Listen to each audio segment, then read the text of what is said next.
Hi, everyone. Welcome back to Emily English Talks. I'm Emily, and today we're going to talk about something really small but very important in English. Words like in, on, and at that often confuse learners but actually become easy when you understand them in a simple way. Hey, Emily, I'm Jack, and honestly, I still get confused because I sometimes say things like in Tuesday, and I don't even realize it sounds wrong until someone corrects me. So I really need this lesson. That's completely normal, Jack, because today's topic is prepositions. And they are small words, but they show the relationship between time, place, and things. So even advanced learners sometimes make mistakes with them. Okay, so they are like connecting words that tell us how things are related. But I always try to translate from my own language in my head, and then I end up saying the wrong preposition. Yes, that's exactly what happens to most learners. So let's make it simple. Think of in, on, and at for time like this. In is for big time like months or years, on is for specific days, and at is for exact time. Oh, so I can say in January or in 2025, but I should say on Monday or on my birthday, and then at 7 o'clock or at midnight. That actually feels much easier when you break it like that. Yes. And when you think in that simple way, big time, medium time, and exact time, it becomes much easier to remember and use naturally in daily conversation. I like that idea a lot because now it feels less like memorizing rules and more like just understanding how time works in English. Now, here's something interesting, Jack. This same simple idea of big, medium, small doesn't just work for time, it also works for places.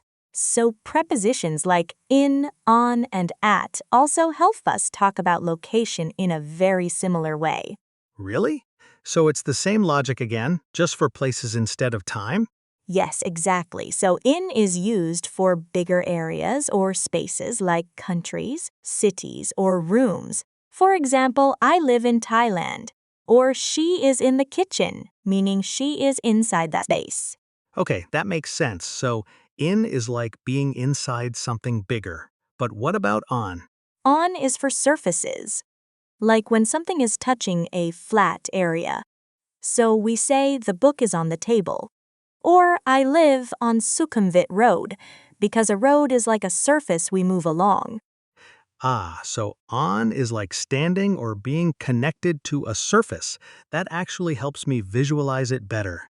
Yes, and then at is for a very specific point or exact location. Like I am at the airport, she is at school, or meet me at the coffee shop, meaning one clear spot you can point to. So it's like in for inside, on for surface, and at for one exact point on a map. That actually feels really logical now. Exactly, Jack. And there's a small but important difference between at home and in the house, because at home feels general and comfortable, like your personal space, while in the house means physically inside the building. Oh, so I'm at home sounds more natural in everyday life, but I'm in the house sounds more literal, like you're describing the actual building. Yes, that's right. And now let me tell you a quick story because many students understand in, on, at, but still get confused when other prepositions come in, like by, for, and with. Yeah, I've seen those everywhere, and I never feel fully confident using them. Exactly. For example, one of my students once wrote, I will finish the report until Friday, but that actually changed the meaning of his sentence in a confusing way. Wait, what was wrong with that? It sounds okay to me at first. The problem is that until Friday means something continues up to Friday and then stops. But he actually meant a deadline. So he should have said by Friday, which means no later than Friday. Oh, wow. So just one small word completely changes the meaning from I'm working until Friday to I will finish before Friday. That's a big difference. Yes, exactly. And then we also use for to talk about duration, like how long something lasts. For example, I studied for 2 hours, or she lived in London for 5 years. So for answers how long, but then I also hear people say since, like since Monday or since 3 p.m. What's the difference? Great question, Jack, because for is used for a length of time, like 2 hours or 5 years, while since is used for a starting point, like since Monday or since 3 p.m. So for 2 hours is the duration, and since 3 p.m. is the starting point. That finally makes sense in a very clear way. I know exactly what you mean, Jack, and honestly, that feeling of I'm learning but I still make mistakes is completely normal. Yeah, I feel that a lot, like I understand the rules when you explain them, but in real life I still pause and think too much. That's actually a very important stage because now let's go through with and about in a simple way so you can really feel how they work in real English. Okay, I think with is easy, but I still sometimes get confused when I try to use it in sentences. With is all about connection, company, or using something, like I came with my friend, or she cooked soup with vegetables, or he cut the paper with scissors. Oh, so it can mean the person you are with, the thing you use, or even ingredients, like everything that is connected in some way. Exactly. And now about is even simpler because it is used for topics or subjects like I'm thinking about you, or a book about dogs, or we talked about the project. So about just means what something is connected to, like the main idea or topic we are focusing on.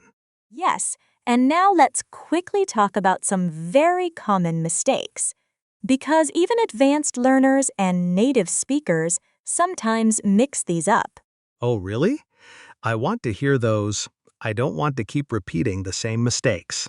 For example, people often say, I am bored of this, but traditionally it should be, I am bored with this. Although in modern English, bored of is also becoming common. Wait, so native speakers are changing grammar over time? Yes, language naturally changes, so some forms become more accepted in casual speech, but in formal writings, it's still safer to use bored with or tired of. Got it. So I should be careful depending on the situation. Exactly. And another very common mistake is saying, I will explain you the answer. But in English, we say, I will explain the answer to you. So we don't explain a person. We explain something to a person. Yes, and one more classic mistake is married with. But in English, we usually say married to, like she is married to a doctor. Okay, that one is very clear now. I'll never mix that again.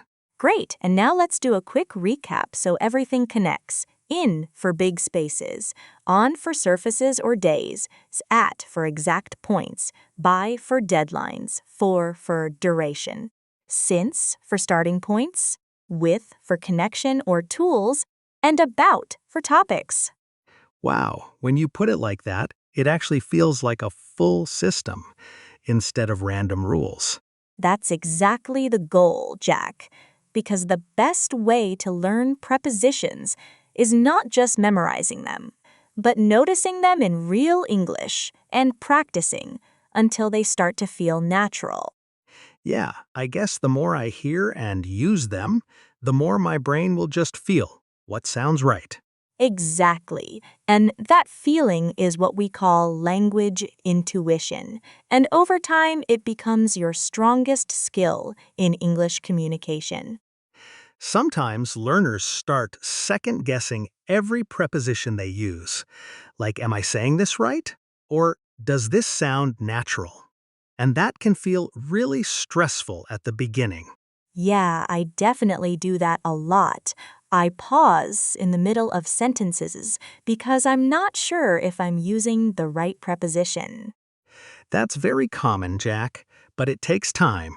And the important thing is you will improve because the more you hear and use English, the more natural it becomes.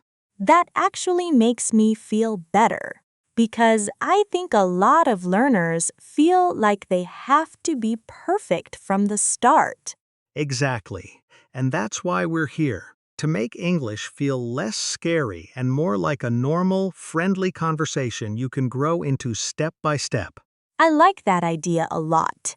It feels more relaxed instead of pressure. Now let's move to our vocabulary moment. And today we have 5 really useful phrases that all include prepositions and are very common in everyday English. First, in the long run, which means over a long period of time, thinking about the final result, like in the long run, practicing every day will make you fluent. So it's not about now, it's about the future result. I like that. Exactly. Second is on time, which means not late and not early, exactly when expected, like she's always arrives on time. Simple and very useful. I hear that every day. Third is at first, which means in the beginning before something changes. Like, at first, I didn't understand prepositions, but now I do. That one feels very real for this lesson. Fourth is by accident, which means something happened without planning. Like, I called my boss by accident instead of my mom. Oh no, that sounds like a stressful mistake. Yes, and finally, for good, which means permanently or forever. Like, she moved to Canada for good. So it means she is not coming back. That's very strong meaning. Exactly. And the main message of today's lesson is simple. Don't try to memorize everything at once. Just focus on one preposition at a time. That actually feels doable. Like I can improve step by step instead of trying to learn everything in one day. Yes, and if you pick just one preposition a day and notice it in real English, your brain will slowly start to recognize it naturally. I like that approach a lot. It feels simple but very effective.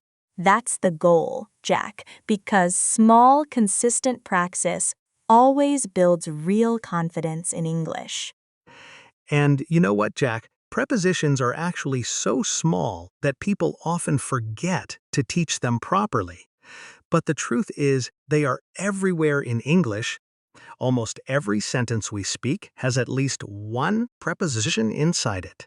That's really true. Even in this whole conversation, we've probably used hundreds of prepositions without even noticing them. Exactly.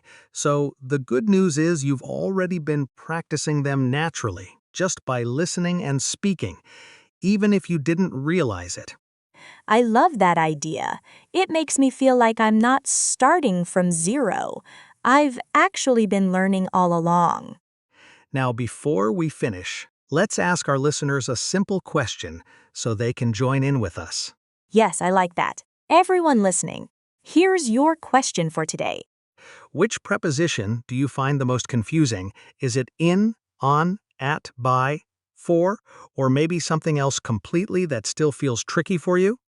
Yes, because mistakes are actually a big part of learning, and sometimes they become the funniest and most memorable lessons.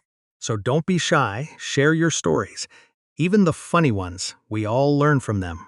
And if you enjoyed this episode, make sure to subscribe so you don't miss our daily English lessons, because we are here every single day helping you improve steps by step. That's right. Little by little, every day you get better, and confidence grows naturally when you keep showing up. And always remember, learning English is not about being perfect. It's about progress and consistency, just like you did today by spending this time with us. Thank you so much for being here with us today. You're doing amazing. just by listening and trying. We'll see you in the next episode. Until then, keep speaking English, keep practicing, and most importantly, keep believing in yourself. Bye, everyone. See you next time.